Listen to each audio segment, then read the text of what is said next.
I've been asking the same question on TikTok for the last week. People be coming at my head like I'm tripping. Like, I can't believe you talking about this. Or like, one of the questions I asked was,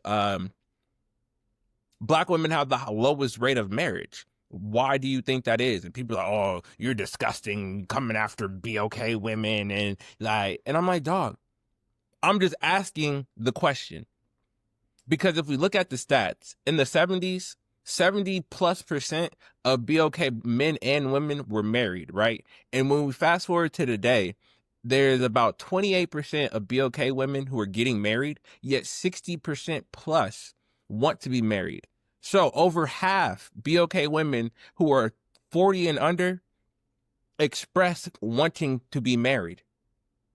But not even 30%, less than half of the percent who want to be married are married. So let's just break this down. If we took 100 women and put them in a room and said, do you want to be married? 65 of them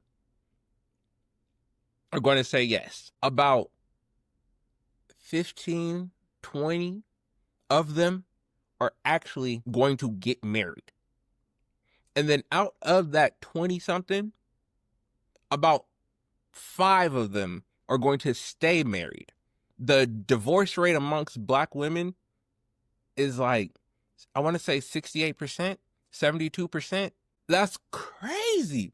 And it's not much better on the men's side. It's higher, but it's not better, right? So about 28% of Black women are married. Only about 38% of Black men are married. And when you look at the stat, about 52% of them say they want to be married, and about 40% of them are. So it's like, it's a little easier, at least in my mind, to be like, okay, it's still a problem. And when it comes to BOK marriages, the majority of them end in divorce. Now, there are good stats too, where we could say the majority of millionaire BOK men are also with BOK women. The highest earning BOK people in America are in relationships together, right? Those stats are beautiful, but the divorce rate amongst BOK people is one of the highest amongst all races. And then the amount of unwed BOK people is the highest amongst, I'm pretty sure, all races. I could be wrong. I could very easily be wrong.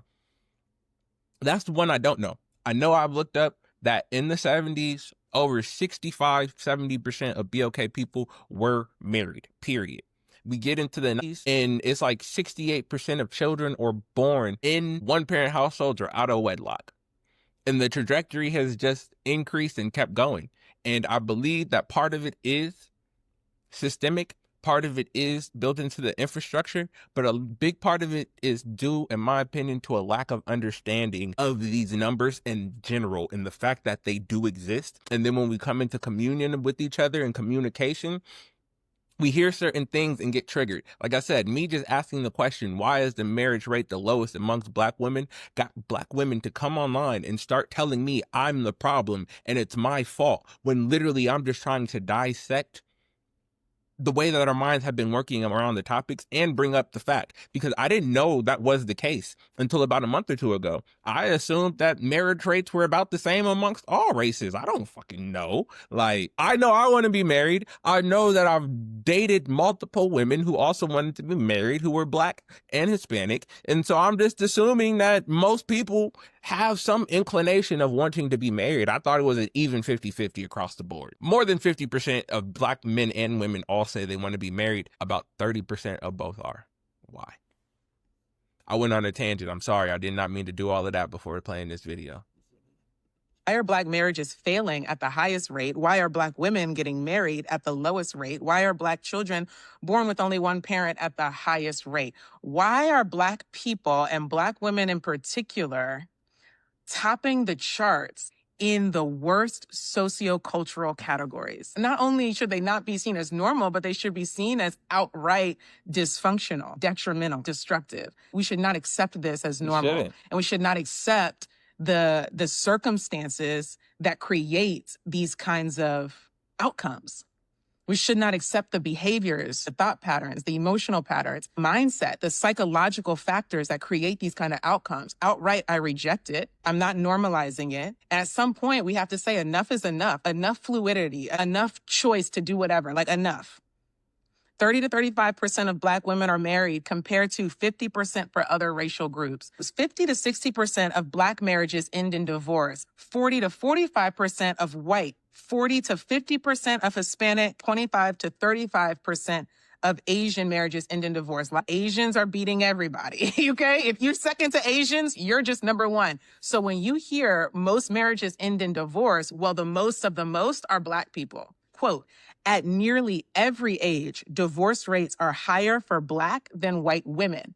So when we hear the argument, well, we're getting married later, but you're still getting divorced at a higher rate, whether you're getting married at 32 or whether you're getting married at 45 or whether you got married at 21. I'm just painting the picture for how big of an issue and how pervasive this problem is. Pervasive. 70% of Black children are born to unmarried parents. And it's been that way since 1991. It's fluctuated by 5% since 1991. We have this stigma of the single family household, the deadbeat dad, the single baby mama, and we all look at these things as being negatives, but they still perpetuate more. And I will say this, as a BOK man and having been told that it's our fault and stuff like that, I'm not going to say no, but I will say that it's only about 35% of Black men that have multiple baby mamas. So the same 30% of men are with 72% of the single Black mothers. That's crazy. The same niggas is just running it up. Compared to 15 to 25% Asians, 30 to 40% of white children are born to unmarried parents, 50 to 60% of Hispanic children. If you ask me, anything above 0% for me is too high. I'm a one-drop rule in that regard. I'm not like, well, 5% of the kids, that's cool. No, it's not at all. None of it is okay.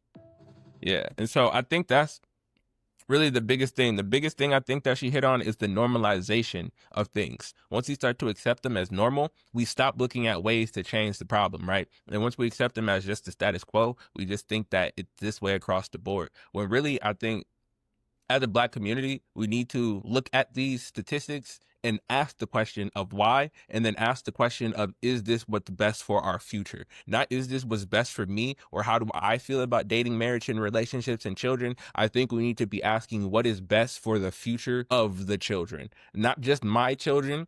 And then someone asked, like, I think they said a big part of the problem is community. So how do we go about building community? I think the first thing you can do is go about building yourself. You have to build the integrity within yourself. You have to build the knowledge within yourself. You have to love yourself. You have to be able to love yourself so then you can extend that love to other people, right? And I think that's something that's been lacking, is that we've all moved to a place of independence so strongly that the only thing that matters is self, and then that's being passed on once we're in relationships, and then even after we have children, where it's being instilled into the children to worry about themselves over all else, or the parents are having to worry about themselves so much over all else that the child is just subconsciously picking up these types of behaviors and thought processes and then putting them into play. And then the biggest thing that I'm going to say is that this is just a perpetuating cycle, because I've never seen a good representation of what a good marriage, a good relationship looks like, a balanced relationship, a healthy relationship looks like. I'm not really going to have a measuring stick for what it is I'm supposed to be abstaining towards. You feel me? And so with that comes two things: the hyper independence and the I got this attitude on both sides, where we don't know how to come together, men and women, in order to build something together, right?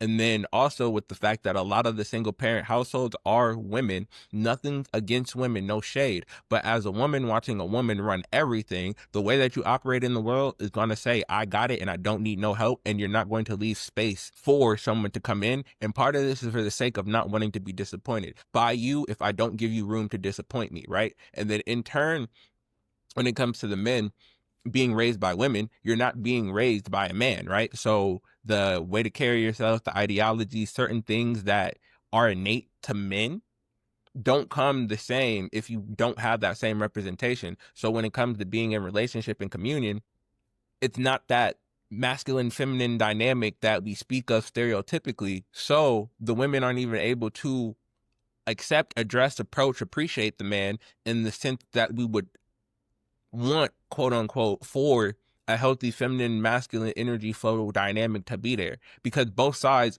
don't know what it means to be masculine or feminine or to work in those healthily, and they both coexist within us. But if you're pushed to one extreme, whatever the opposite is going to be repelled. Like, you can't attract your opposite if you're working in the opposite energy. And I believe that's really what's going on. We have a lot of men being raised by independent women and not really learning how to be a man that leads for a woman and makes space for a woman. And then we have a lot of women being raised by independent women who don't know how to respond to and interact with men in order to, you feel me, cohabitate. We've lost the art of cohabitation.